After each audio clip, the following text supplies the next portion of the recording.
So one thing I missed when I started this was you're actually supposed to loosen up these upper control arm bolts, which are down in there and at the top of differential.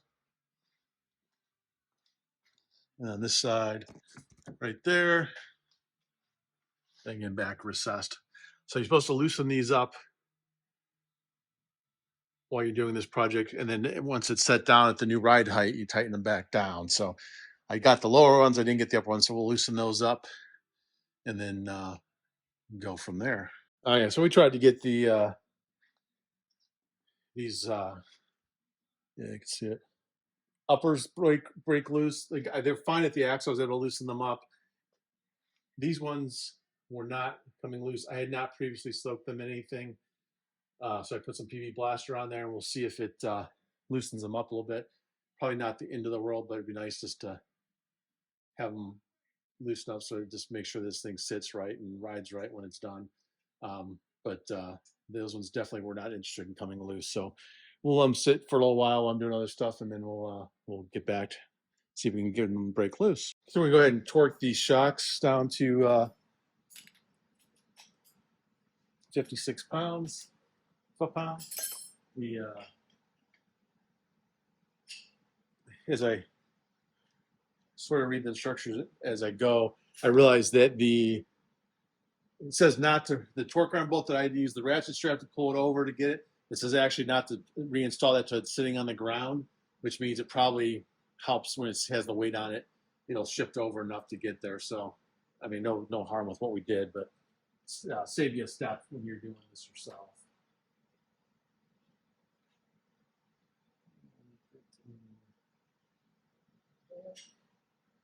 We got my torque wrench set to 56 pounds, holding the backside bolt. There it goes, 56. And then as we're going to finish, I've got it started up on top. Cranking down the nut at the top. Really no torque spec on these. It's just kind of when you start to see the bushings, marshmallow a little bit. I guess that's what we call it when they start to squeeze down. That means you've got to the point where these new shocks have, these are a 9/16 versus the 3/4 that were on the other one. The different bolt size. That should be good. Shock is installed on this side, and then we'll go and repeat the process on the other side. So up here you can kind of see what they're doing. There's a little spider web there, but you can kind of see what they were talking about as far as the battery box. Some of this plastic here is really close to that nut. So I don't know if it'll actually end up being in the way or not, but we'll see. We'll get that passenger side taken care of next. Okay, let me show you what I figured out here. As I look closer at these, let's see how we get some light in there. There you go. Those bolts for those upper front control arms, it's hard to get the light just right, but are on, they have a tab welded to them. So that's why they wouldn't turn when I was trying to unbolt them from this side. You actually have to get the nuts have a tab welded to them so they don't turn, probably because they're hard to get to in there. So what you need to do, I'll show you under here. Got the driver's side already done. Is this little heat shield pulls off. You can see there's how it kind of looks. It sits over the end of the links, end of the control arms. You pull that down, and then now you've got access to the bolt on the side there, right there, and it loosened right up from that side. So we'll try to do the same here. We can do it while we're under here. So this little box just kind of pulls loose. Kind of get it out of the way. Now this side's a little trickier. Okay, that side's able to put the air wrench on there and just loosen it up real quick. But you got this side's way closer to the transmission. Like there's any way I'm getting that air wrench on there. So let me put this phone down for a second and figure this out. Okay, because of this transmission mount, or I guess it's an exhaust mount. Yeah, so it runs the bolts to the transmission. If you pulled all that all the way, you could probably get a wrench on here, but I don't know. Even then, the bracket, you almost have to take the exhaust off too, because the bracket off the exhaust is really what's in your way. So anyways, couldn't even get my torque wrench on there really easy with it, and that's a fairly short socket. So I guess got a breaker bar on there, and that'll loosen it up. You don't have to get super loose with it, but anyways, at least we'll have it all loose. We put it back down, and then hopefully I can get to all this stuff easily once it's on the ground. But we'll have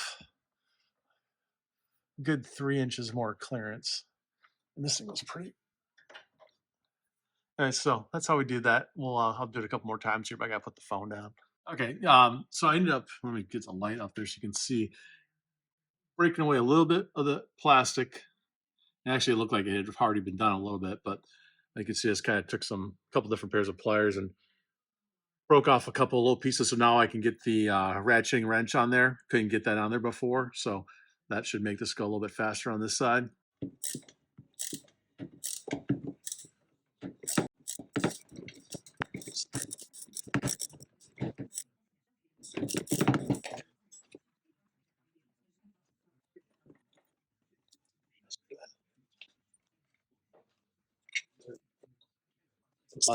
It's good. Okay. So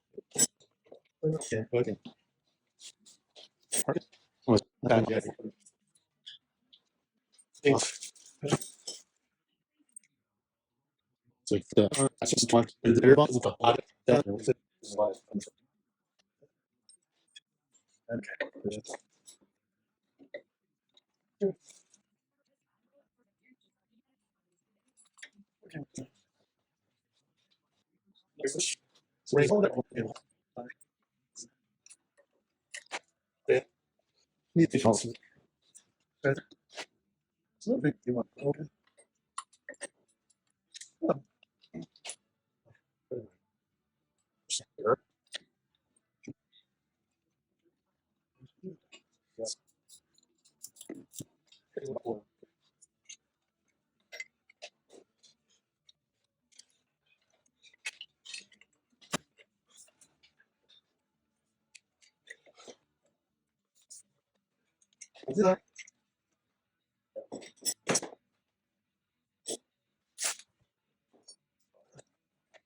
fine on that side. Now I'm wondering if this nut doesn't, or this bolt doesn't have enough thread on it, because the bolts for the, what are those for? For the sway bar mounts are the same, look to be the same, but maybe the thread was slightly longer on these shock ones. I need to take a look here and see what we got going on. It's not really tightening down.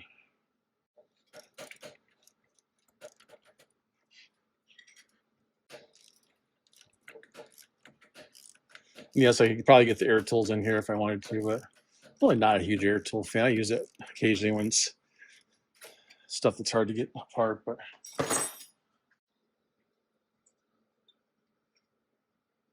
looks like we got plenty of thread. I guess these shocks are just, I don't know. I'm gonna take this bolt out and clean up the threads a little bit. So thread's not the issue. They're fully threaded, but they're a little rusty. So I'm just gonna run them through, take a tap and die to both sides and clean them up. Okay, we cleaned up the threads. Part of why I was going on tight is this is a locking nut. So it's a little bit oval on this end of the nut, so it locks down as it threads on. And that combined with the fact that there's just a lot of rust in the threads, so I sprayed it down with some PV Blast and put the ran a tap and dye over the threads, so should be good to go now. Get this tightened down. If I said that before, but here's the new bolt that we put in back. You can kind of see it back here to hold that brake line bracket in place. So that worked out good. Okay, so got our 56 pounds. Now the shock's firm. Before it was tightening down pretty tight, and the shock was still loose. So we just got to do the upper bolts now, or bolt. That we'll use our 9/16 matching.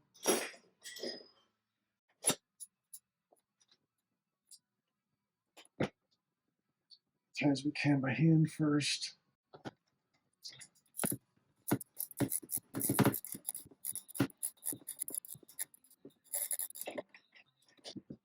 Okay, shocks and springs are in. Next up, we'll do the front stabilizer, and then we can kind of snug stuff down the front, and then we'll do a final torque once we get stuff down on the ground. So I want to kind of snug up all these bolts just a little bit, so we're not trying to have to move the torque wrench around a lot while we're doing the once we have it back on the ground, and then we'll get on the back side. Okay, no, I am wearing safety glasses in this video. I'm really bad about doing that, but I was at the eye doctor this week, and I have a scar in my right eye from probably the first.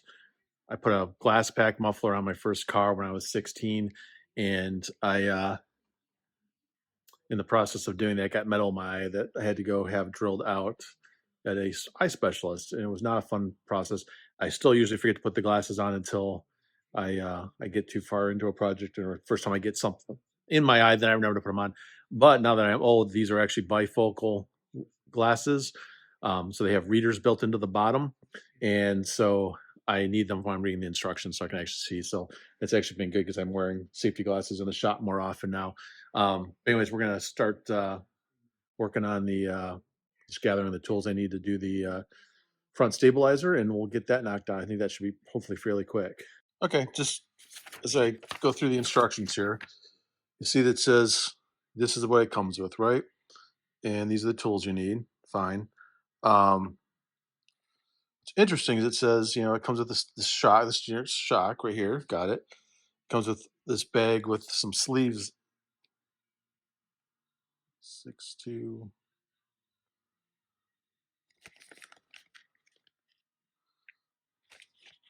It's got to be this bag here. It's got to be this bag here that just has this one sleeve in it. Doesn't have, that one's not labeled, but I'm assuming that's the single sleeve they're talking about. And then it's got this P837 bag. This is if you're doing a TJ or XJ, so I should not be using this one on my JK. And then a bag with sleeves, P01204, has 2 sleeves in it. And this is one that kind of cracks me up, is this P843, discard this bag. And this bag has nuts, bolts, some kind of spacer. I'm like, okay, why would you include this? And they make instructions that say discard. So I'm a little confused on that one right now. So we'll kind of see as we go through the step by step, what it says. But so again, you got instructions that cover multiple years of vehicles. So you just got to watch that you're doing the right steps for your vehicle. But and then the tools themselves get called out by specific vehicle as well. So just make sure you got the right tools for yours. But we'll see how this goes.